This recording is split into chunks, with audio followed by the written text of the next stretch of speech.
Alors, chers administrés, vous avez été nombreux, et vous êtes nombreux à me solliciter ou vous poser la question de savoir si après le vote de samedi, il serait possible de sortir de ce syndicat et surtout si on aurait la même mise financière sur le devenir de ces compétences qu'on récupérerait.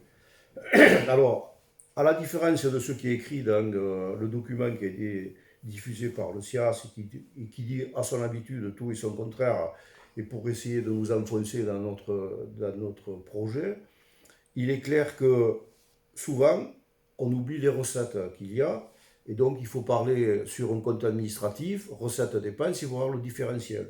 Aujourd'hui, le différentiel, vous l'avez vu, il a été distribué dans le document que je vous ai mis à disposition de la mairie et qui a été fait par le CIVU du Sud Minervois. Les reprises des déficits seraient efficaces, seraient opérationnelles, pardon, surtout sur la maison de retraite. Mais il est clair que si on reprend les compétences, ce n'est pas pour gérer l'ensemble de ces services de la même manière.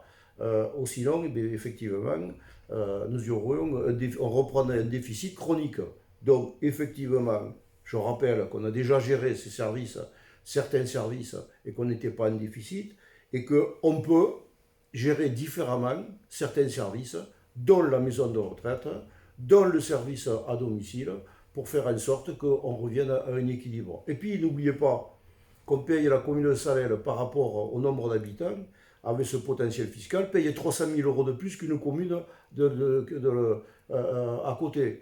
Donc ça veut dire qu'on récupérerait 300 000 euros de fait sur les finances communales, plus une réorganisation et très certainement pas 82 agents à 3,7 millions, parce que je ne sais pas comment ils les payent, les agents. Je n'ai rien contre les agents du syndicat, mais on n'a pas la même proportionnalité sur la commune de Salelles. Donc effectivement, ces chiffres sont manipulés pour faire en sorte de vous démontrer qu'on serait en déficit. Je maintiens qu'aujourd'hui, la reprise de ces compétences ne coûtera pas plus cher au niveau des cotisations et des taxes des Salérois.